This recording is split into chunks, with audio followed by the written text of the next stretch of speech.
I'm going to call on Javier Becerra, but I just want to follow up on a couple points. There's some strong disagreements on the numbers here, Paul, and but I don't want to get too bogged down. And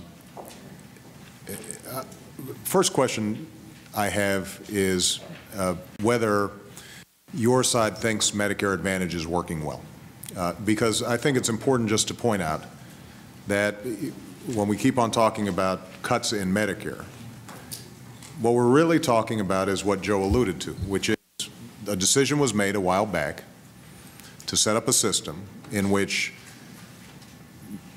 Medicare costs, let's say, $1 under the government program that 80% of people still use and are perfectly satisfied with, and there's no showing that it's not working for them. We said we'd give it to private insurers and we'd give them a bonus of $1.15 for every dollar in the normal plan.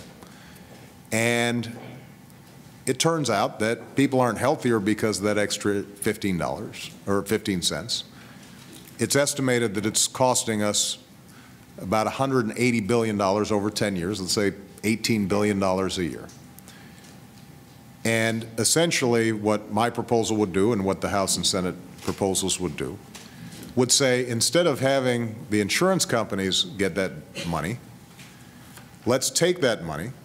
The savings are between $400 and $500 billion a year.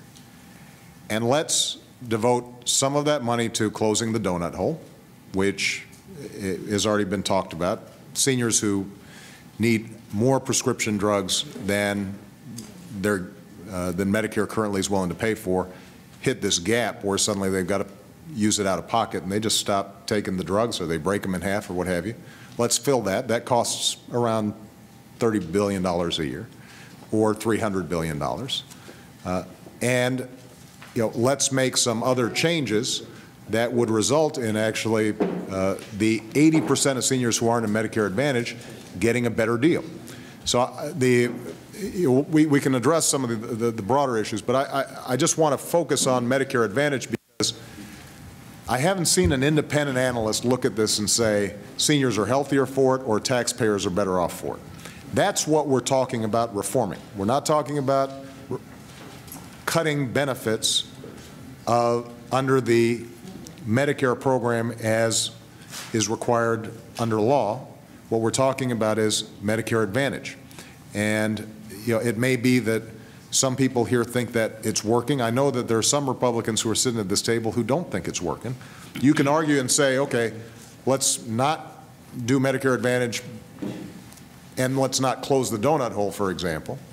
Or there may be other ways you want to spend that money, but I just want to establish whether we've got some agreement that the Medicare Advantage program, which is what we are proposing to reform, is actually not a good deal for taxpayers or for seniors, and certainly not a good deal for the 80% of seniors who aren't in Medicare Advantage, because, by the way, they're paying an extra premium of about $90 a year to subsidize the 20% who are in Medicare Advantage.